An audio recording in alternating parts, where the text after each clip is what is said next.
Ladies and gentlemen, Project Manager for the Knowledge Family Initiative, AlAzhar Group, Dr. Alaa Naseif.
No sound. Okay.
Ladies and gentlemen, shall we begin?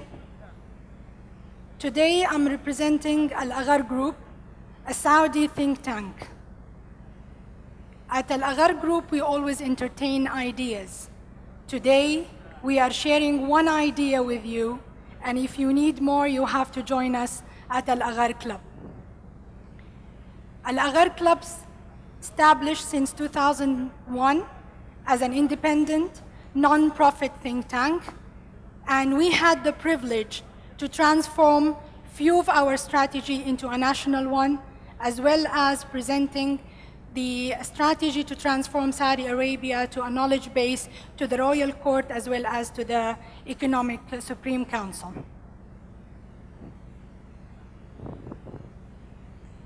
What is unique about AlAzhar as a think tank, we are one of its kind in Saudi Arabia.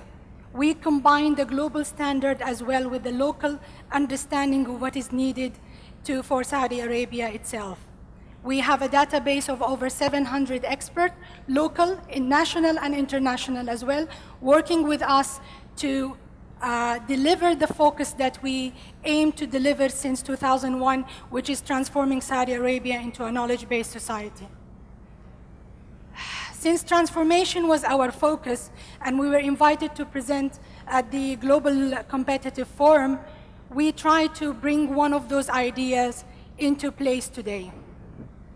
Our proposition is that for Saudi Arabia, or any nation as a matter of fact, to globally compete, we have first to create a competitive society.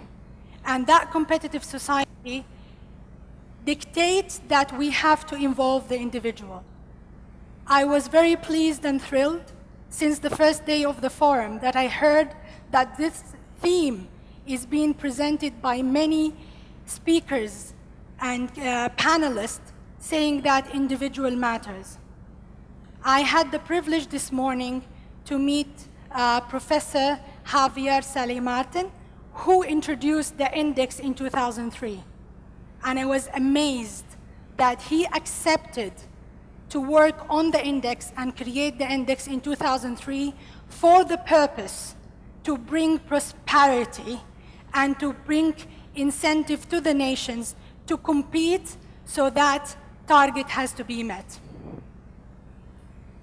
So if we incorporated the individual into the nation's effort for them to globally compete, then is it correct for us to say, if the nations, and specifically here I'm talking, we are expert in Saudi Arabia in specific, if we brought the individual, the society level, into the nation's effort in their global competition, would that make a difference? Would creating a competitive society really help nations globally compete in a better sense? I think I need to go back. Yes, please play the movie. Since the establishment of the index and the issuance of the report, I picked randomly 8 different countries. What's really fascinating is that though some countries are leaping, some are declining, Switzerland and Singapore always remain constant in their ranking, first and second place. And of course, the report gave an explanation. They said that Switzerland remained in the first ranking due to its resilience and capacity to innovate. Some countries have been affected by the financial crisis. Some have been affected since 2010 when the report became more of a granular nature report. However, these 2 countries remain constant in their ranking. And it was fascinating for us. What I'm going to present today with you is a social idea that incorporating individual into the nation's effort into doing so. So it was worthwhile for us to investigate what is so special in Switzerland and Singapore. And I was happy to hear that one of the workshops was just before lunch. Professor Rees, maybe I'm pronouncing it wrong, mentioned that what's fascinating in Switzerland is that their education at the kindergarten level, kids are being educated in a way that definitely Switzerland will always be among the top ranking, if not the first one. Education element is fascinating.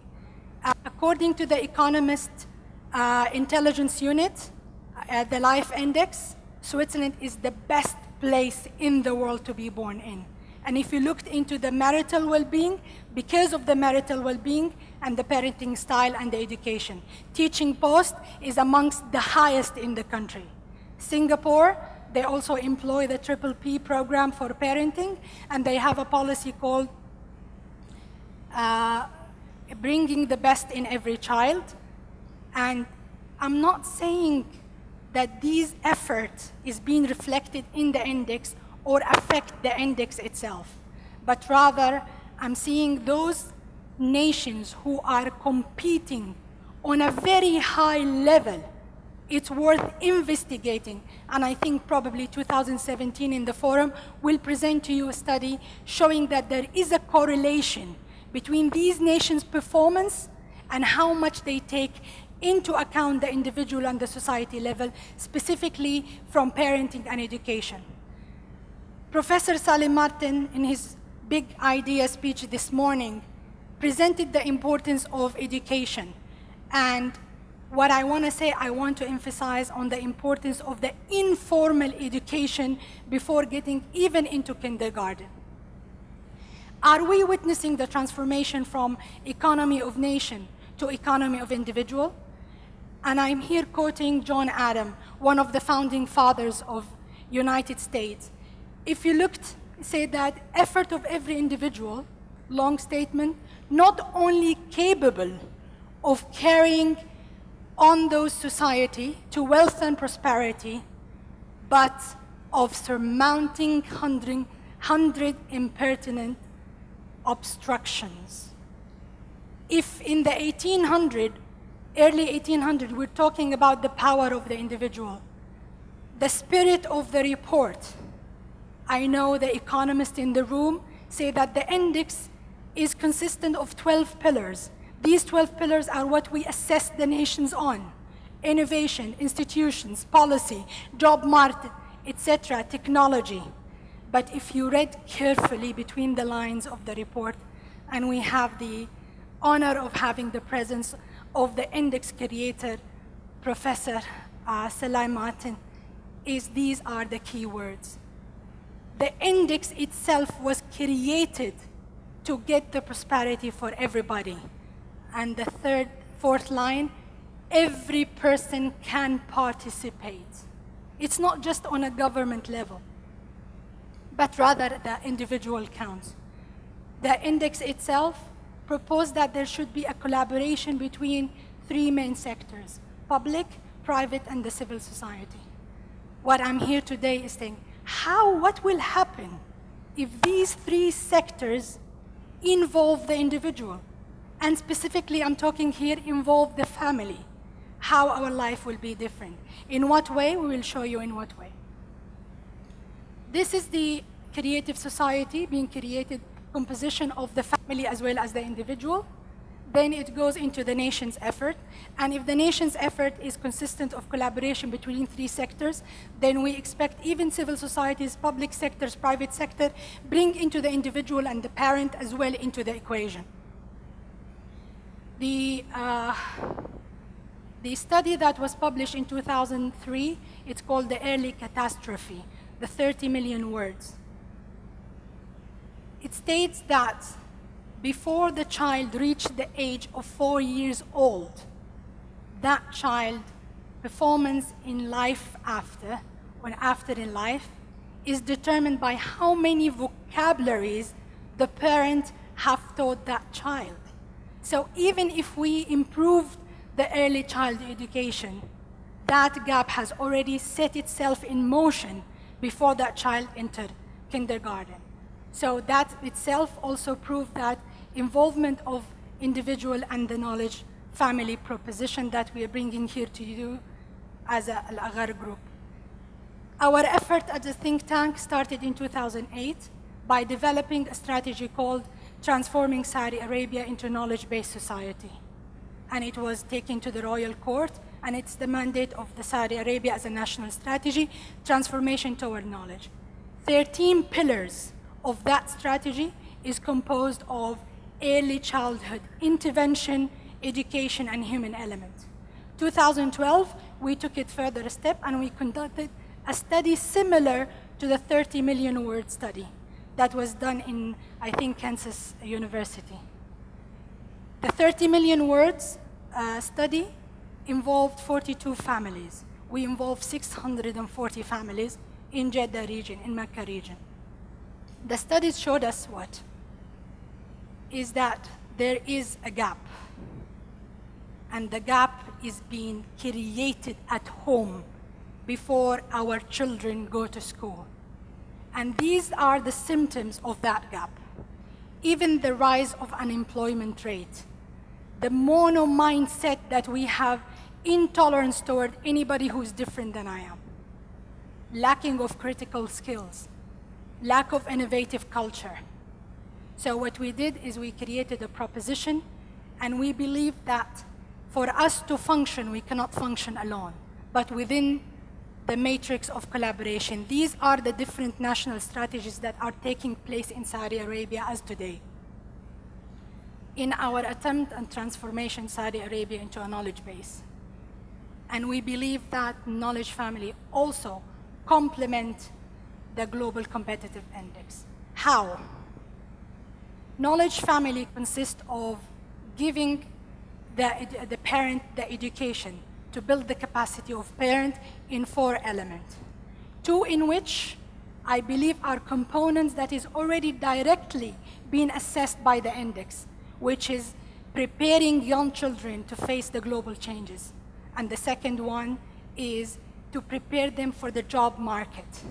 And in order for Saudi Arabia to compete globally, those children not only should be capable to be employed in the Saudi market, but rather than in the global market.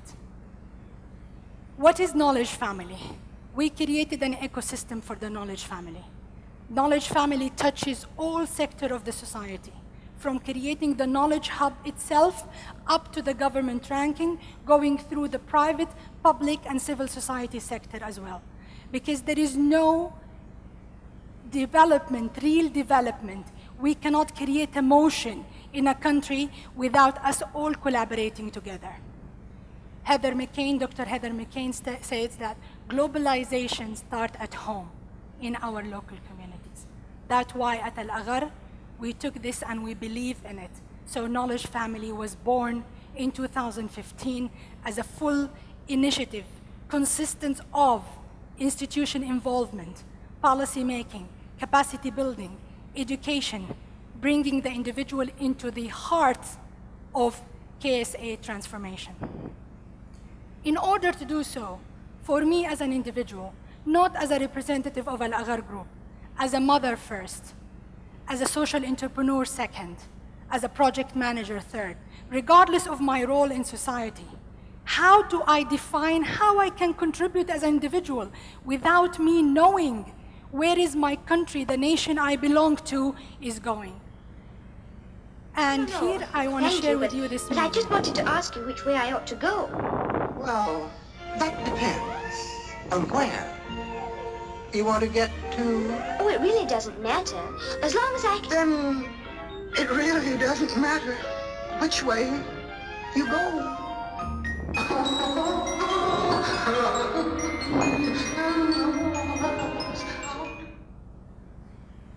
So, for individual to contribute, and even for you as a leader, whether you're heading a private sector company or a public sector, or you are a minister or a father or an owner of a small shop, you have to know where we're heading.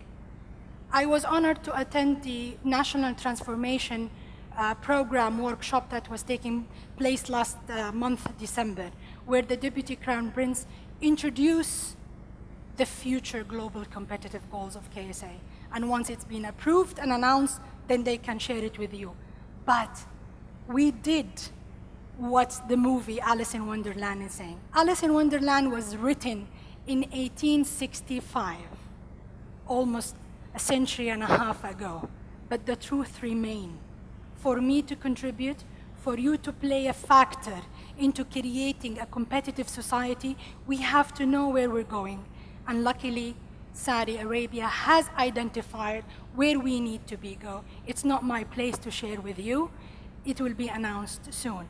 So identifying these globals, every individual of us, we have to really work in parallel with the government to move to formulate these goals.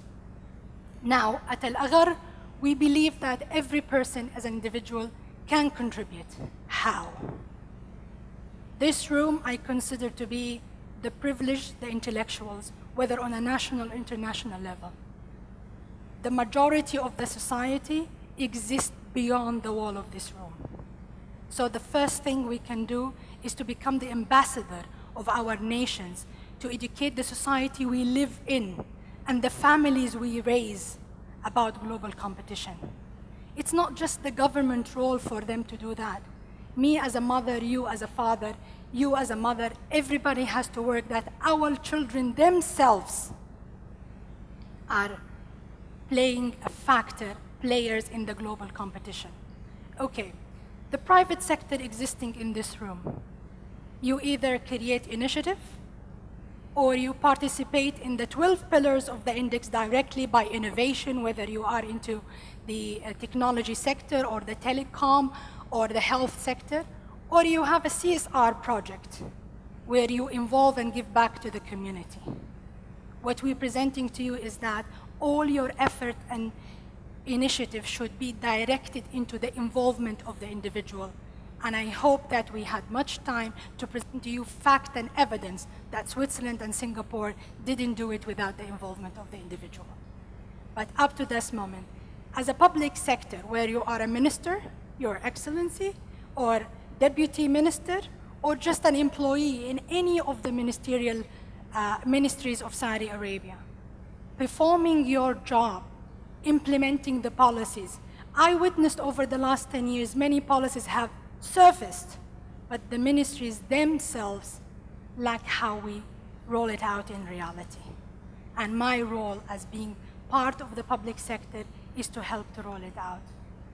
You are neither public, private, civil societies, engagement of people, grassroots awareness in where we're heading, rather than seeing the government initiative as something in isolation of our life, but rather than we have to bridge it all together. And I see that my time is fine. So let's test how many of you will leave today, this room, pledging that I will contribute to my nation's global competition. Let me see the readiness level so we can see we'll be among the top. Only 2. Women are more. Men. Oh, my husband also. Okay. AlAzhar Group is also participating. I think in 5 years we'll fulfill the Deputy Crown Prince goal in competitiveness. Thank you very much for your time, and I hope to look you visit AlAzhar website club. Thank you.